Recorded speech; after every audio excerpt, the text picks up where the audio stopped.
want this inner lip to kind of just set in there.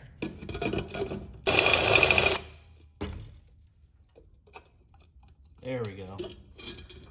That's perfect. All right, so we went ahead and cleaned the paint off the surrounding area. We're gonna clean this up with some acetone, and I'm actually gonna weld it with this plug in to kind of reduce the warpage of the metal here.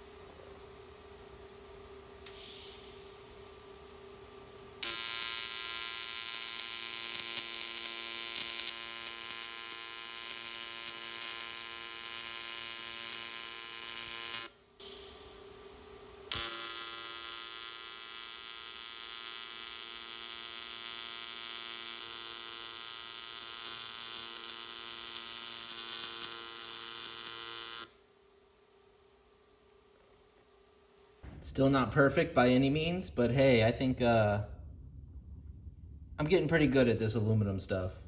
I threw some SEM trim black on here and it cleaned it up really well. Honestly, I'm probably gonna end up repainting these entire pipes in SEM trim black.